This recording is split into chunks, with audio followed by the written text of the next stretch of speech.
Hi, Stephen. How are you? I got to ask you a question. Yeah, what's up? Where did the name Mary Sue come since you're not Mary and you're not Sue? So the website is pushing back at the idea that Mary Sue as like archetype in media is a bad thing and saying that women can be good at things in the same way men can in movies.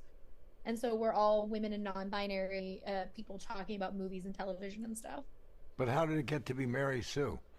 Oh, that's a terminology that I think started because of Star Trek. I can't remember exactly, but it was Really? like an insult thrown I've at never women. heard of that. Well, that's because I'm old Yeah. and you guys are young. It's better. It's an older term. People have been mean about women characters for a long time. Well, that's true. I'm just the name. Anyway, all right, let's go, Mary Sue. I mean, Rachel.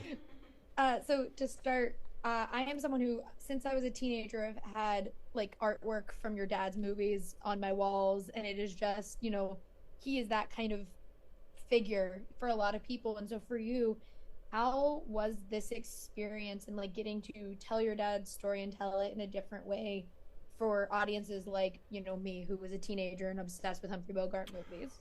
Well, I think it was a phenomenal experience.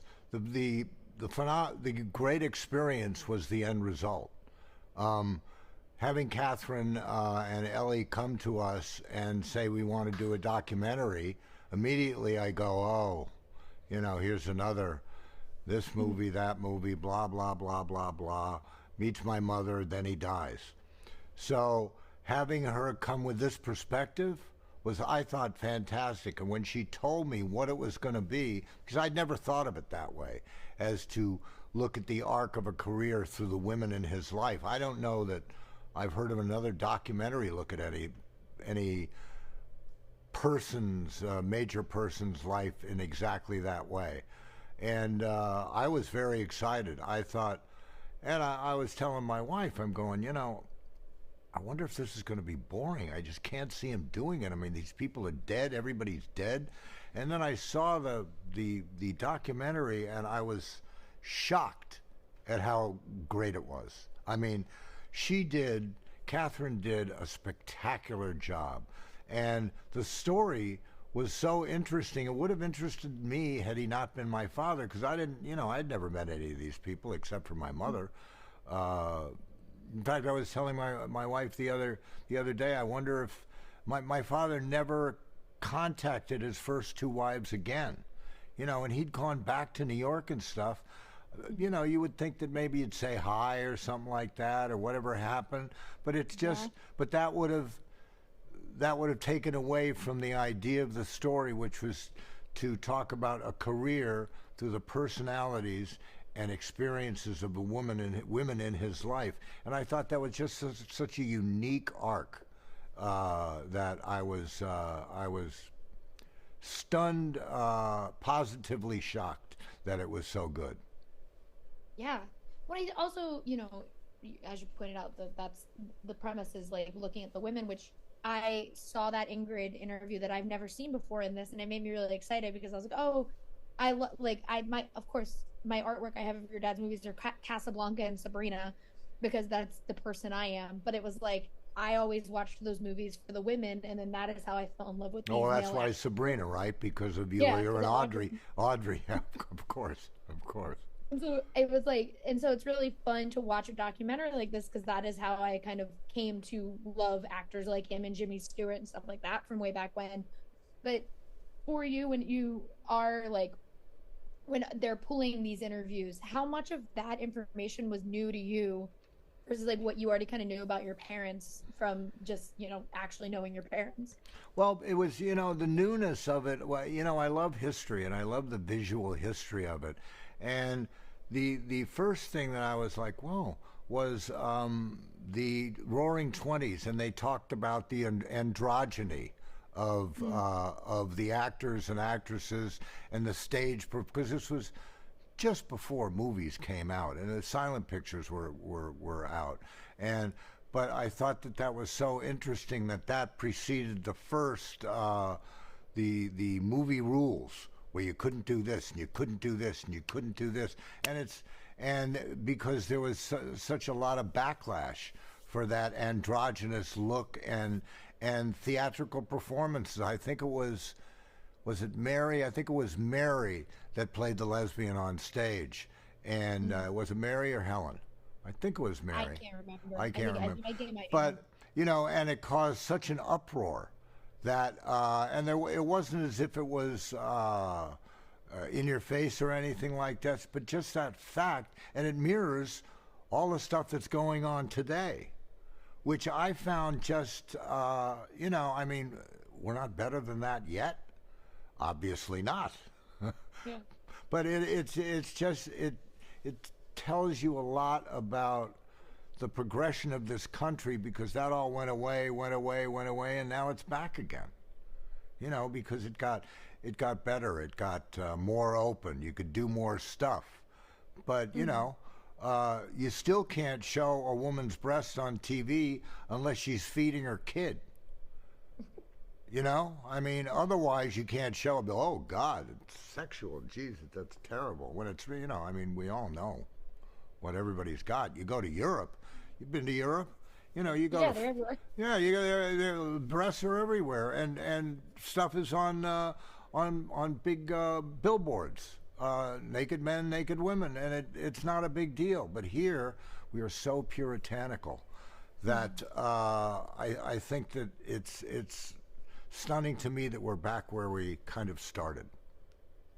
Yeah, and I was going to say you like history, and one of the things I think is the most fascinating thing about your father's career is like the reason I ever watched Casablanca was because a teacher told us like it's a fascinating movie to see how they got around the rules of the time because it was made during World War II, and it was used as a history lesson in a theater class. Like he was just like, here's this movie and here's how you can see how filmmaking kind of gets around things. And so how is it for you, like now as an adult, making films and getting to like, and writing and doing all the things that you do, knowing that like that legacy is preceded and it has a historical background where now kids are being taught these movies in history classes and being told like, yeah, watch this is what was going on. Well, I think it's great. I'm not in the movie business. I was a producer behind the scenes in TV and stuff, but I just read what was it, yesterday, that they're teaching a new course at Yale University, the effect of Beyonce and her career on the culture of America.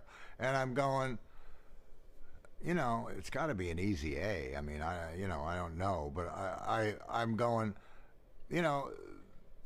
to be able to design a course around one human being, just like you said, to talk about history with Casablanca and the visuals, the visuals that come out in the teens and the 20s and the 30s and the 40s. You forget that my father was he was in his 20s in the Roaring '20s, one of the great times, and he was in his 30s in the Depression era, which caused him to, well, he made a living playing chess.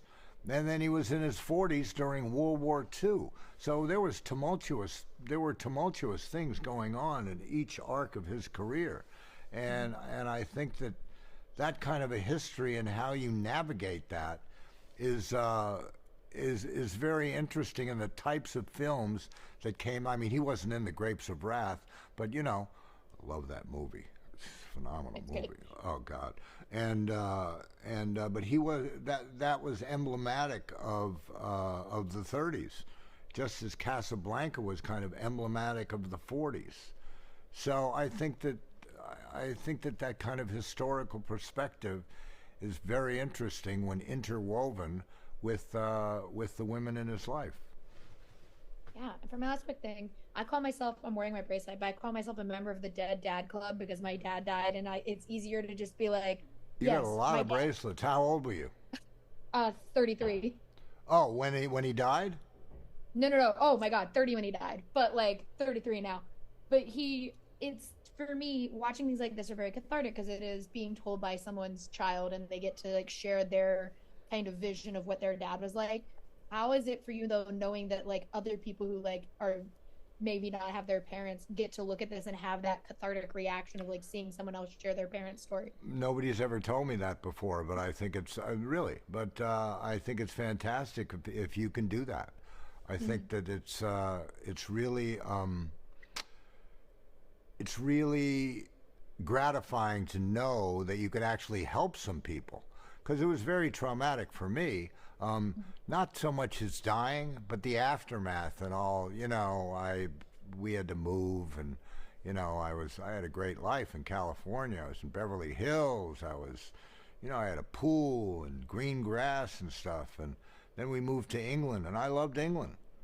But then we ended up in New York, and I grew to love New York. But from California and pools and green grass and sunshine to the asphalt jungle, it was a big jump. And so it's gratifying to know that other people's experiences, maybe they'll look back in their own lives, or maybe they'll think a little differently. I never thought about that, though. Well, thank you so much for talking with me. I really appreciate it. And as a classic movie lover, I really like this documentary a lot. So thank you so much, and I can't wait for Thank you, and I'm sorry about your dad. Oh, same to you. Okay. But thank you. I appreciate it. Have a great day. Bye, you too.